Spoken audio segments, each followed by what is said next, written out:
ikomoka ingengabitekerezo ya jenoside ikomoka kuri politike mbi,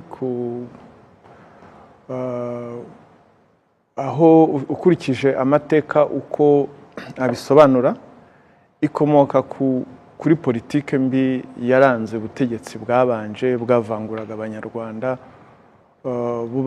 bubashyiramo ibice. Hanyuma iyo ngengabitekerezo ya jenoside niyo yaje kudukurura itugeza kuri jenoside yakorewe abatutsi.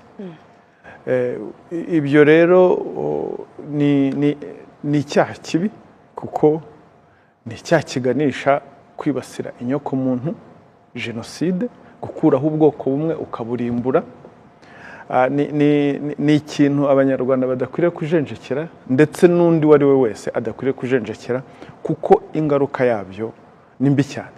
Ni ibintu rero iva mu myigishirize mibi, mu magambo. Burya akenshi ikorwa mu magambo, noneho ikigishwa mu magambo, noneho igashyirwa no mu bikorwa, ari byo bibyara jenoside. Ni ibintu rero muri iki gihe iyo tugeze iminsi yo kwibuka, twegereje kwibuka abanyarwanda, hari ibyo bakwiriye kwibutswa, atari iyi minsi gusa, n'igihe cyose, ariko noneho ku buryo bw'umwihariko muri iki gihe bakibutswa, bakabwirwa ibyo bagomba kwitwararika, uko bagomba kwitwara, hato bitabaganisha mu gukora ibyaha. Kandi urabizi ko iyo ukoze icyaha amategeko aba ahari, nicyo amategeko yabereho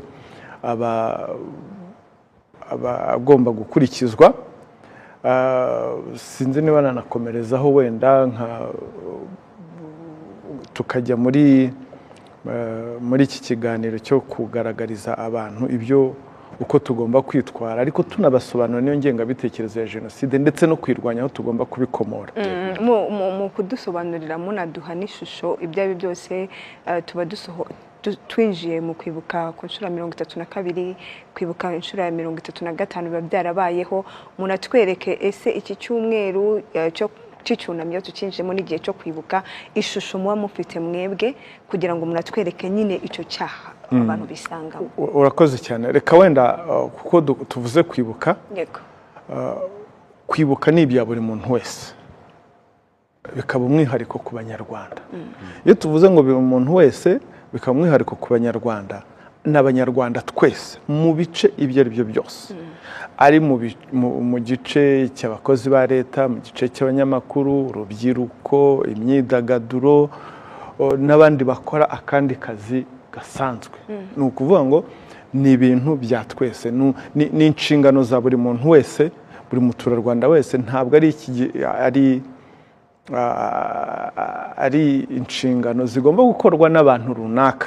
Ibyo rero iyo abantu babisobanukiwe, bakumva ko kwibuka ari inshingano za twese, hari ibyo birinda by'ibyaha. Ndetse n'inshingano buriya ntabwo ari inshingano zaje gutya, ni inshingano zikomoka mu itegeko nshinga. Itegeko nshinga twitoreye nk'abanyarwanda. Iyo urebye mu irangashingiro, ndaza kuvuga igice kireba mu irangashingiro, hari aho bavuga ngo twebwe abanyarwanda twiyemeje gukumira no guhana icyaha cya jenoside, kurwanya ihakana n'ipfobya bya jenoside, kurandura burundu ingengabitekerezo ya jenoside n'ibyo igaragariramo byose, amacakubiri, ivangura bishingiye ku moko, ku turere cyangwa ku kindi kintu icyo ari cyo cyose. Noneho bakavuga ngo twibuka jenoside yakorewe abatutsi igahitana abana b'u Rwanda barenga miliyoni.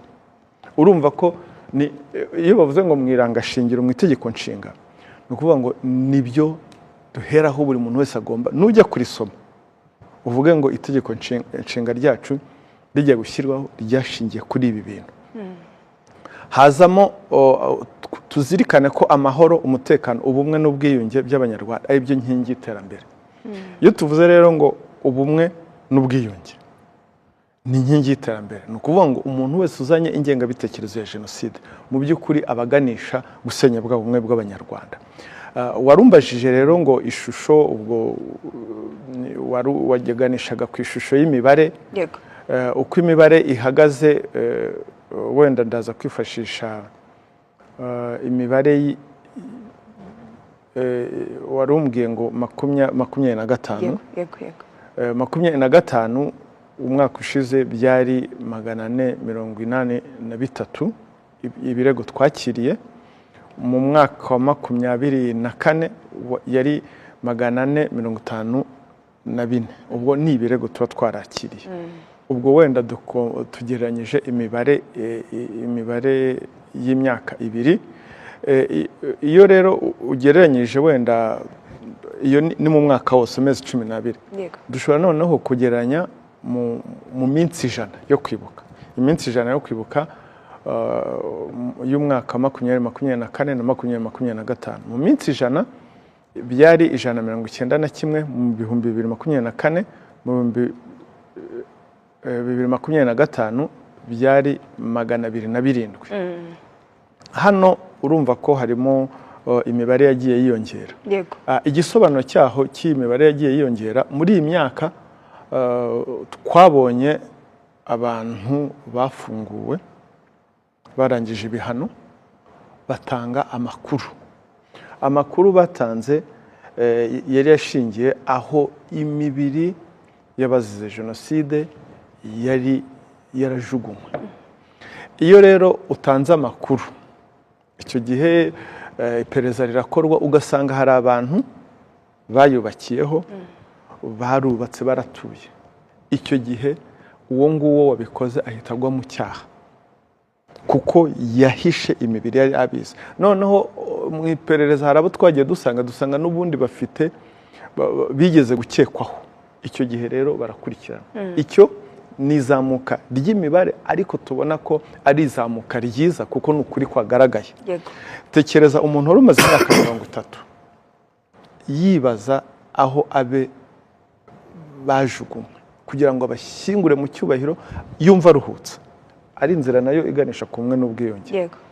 Akagira atya iyo myaka 30 yarahebye, akagira atya akabona umuntu wafunguwe, wemeye, wagororotse, uvuga ati rwose ibyo twakoze nta mahano ntizongera. Akaza akavuga ati burya rero abantu bawe bashyinguye aha. Noneho harimo mu bo twakoze iperereza, dufata bamwe ati uyu nguyu ahubwo ntangajwe kuba kiraha, hagiye haratarafunzwe kandi twarakoranye ibi n'ibi. Urumva rero muri statistique mu buryo bw'imibare irazamuka, ariko ni ukuzamuka kwiza. Kuzamuka kwiza kuko hari icyaha cyagaragaye kigahanwa. Nuko nabisesengura. Turaza no kwerekeza ubundi kuri iki cyaha.